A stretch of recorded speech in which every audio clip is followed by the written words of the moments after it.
Sir, I'm Tina Panganiban Perez from Oh yes, GMA. of course. Hello. May we know if you have a running mate and if you're fielding a full slate? And also, sir, you're the third aspirant with the family name of Marcos to file for the presidential elections. Yeah. What do you plan to do about the other two candidates, sir? Okay. Well, right now, from the part I filed under Partido Federal ng Pilipinas, and as of now, we have not, no one has filed for vice president under PFP. And I'll be very candid with you.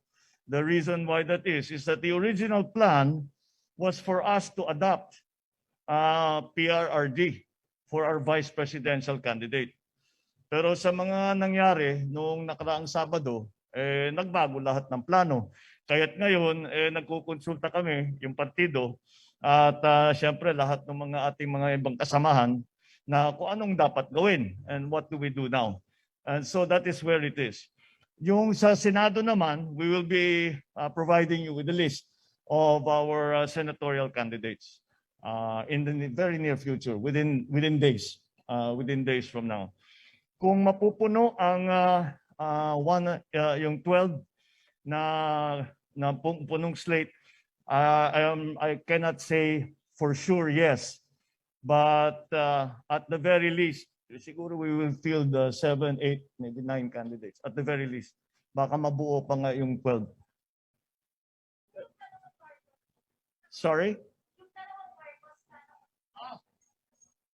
Well, yes, I suppose we will have to see. The COMELEC will have to determine if there are nuisance candidates or if they are true candidates for the upcoming election. The decision or the determination as to what the status is of the other candidates who filed under the name of Marcos will be dependent on, will really be up to COMELEC. So we will leave it to them to decide on how to handle that situation. Sir, clarify ko lang, you won't file, kayo mismo, you won't file for their disqualification. Sorry? Have I filed? No, I mean, sir, kayo mismo, wala po kayong plan to file disqualification against them? Well, not as yet, because tinitignan pa lang namin. Antayin namin siyempre hanggang sa dulo ng filing period. And then we will see what we will have to do. Kasi titignan muna namin kung sino yung nakapag-file. Kung sino, well, we'll just have to see the status of all of the names of the people that have come to file. Hindi lang naman sa presidente, pero sa lahat ng ibang position. Then we will decide what to do. Good morning, sir. Dwight De Leon from Rappler. Sir, I would just like to ask, are you able to tell us ano yung pinag-usapan nyo ni Mayor Sara? Were you trying to convince her to be your VP? Or was presidency always the plan for you? Well, very early on, we talked about it. Yung very much publicized, yung pinuntahan namin siya bago nung birthday niya. We talked about politics but no specifics. And since then, hindi na kami nag-usap sa specifics. Yung mga ganyang klaseng usapan, ikaw mag-presidente, ako mag-vice, ikaw mag-vice, ako mag-president. Wala kaming hindi na umabot yung usapan namin sa ganun. Sir, are you considering Senator Bongo as your VP? Are you considering Senator Bongo as your VP? Paano yun? Bong to the third power. Baka pwede rin. We'll see. Kaya nga, nagulat, siguro pati kayo, lahat naman tayo nagulat yung mga pangyayari ng Sabado. So we still have to determine what the effects of all of that will be, not only on me, but also the rest of the candidates in our party specifically. Yeah. Ano po mangyayari doon sa motion for reconsideration ninyo for the VP protest? Is that considered withdrawn with your filing of COC? I believe the Miriam doctrine is when you take your oath that you abandon. Rather, it becomes smooth. It becomes smooth. The protest becomes smooth after the election when you have won your position and you take your oath. And last question, and this is from our reporter covering you. Are you willing to accept more media interviews where you can be asked about your father's martial law? I have never refused any interview on any basis whatsoever. I don't know where that's coming from.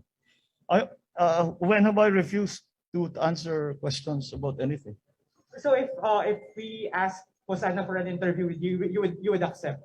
Well, my comment to other people always is, if you have something new to ask me, mahirap naman if we will be having the same conversation I've been having for 35 years. But of course, I do not know where that comes from. I have never turned down an interview.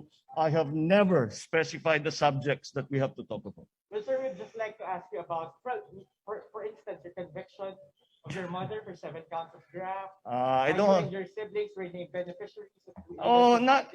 foundations. I misunderstood. Not here and now. I'm here for filing. Thank you, thank you. Thank you. Hi, sir. Hello, good morning. Los Baños for TV5. Sir, may we know more details about your talk with Mayor Sara Duterte? Why it quote-unquote collapse? Bakit hindi na napunta There were sa- no talks to collapse. I mean, bakit hindi na po nagdetalye na ikaw yung vice, ikaw yung presidente? Because the favorite sport of Filipinos is politics, and everybody was speculating. But the speculations are not necessarily based in fact. Alam, nakita niyo naman ang galaw ni Mayor Inday, so I think that puts paid to all of those speculations. I mean, bakit po hindi na natuloy yung posible sanang tandem ninyo ni Mayor Sara? Kasi hindi naman sa tumakbo eh. Tapos. Di ba? Okay? Is that it? Sir, one more. Oh, sige. Are you ready for another fight with VP Lenny if she will run for president?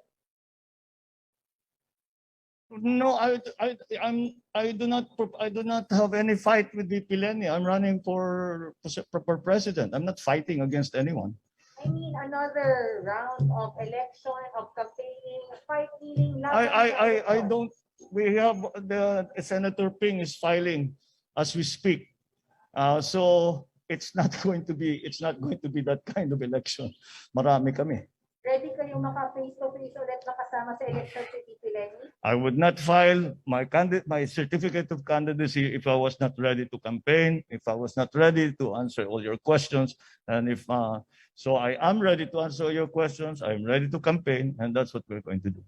Thank you, sir. All right. Yes, sir. Thank you. Sir. Maraming salamat. Sir, There's this one one. more here. Sir, Oh. this one, yesterday you've mentioned you want to be a unifying leader. And Yes. today you've mentioned you don't want to talk about the same question or the same topic for how many years already. And now, how would you like to become a unifying leader when there are still these questions running around?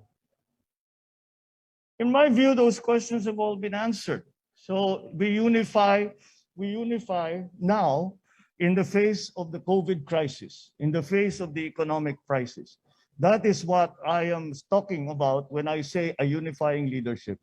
Yan ang kailangan natin ngayon. At siguro ang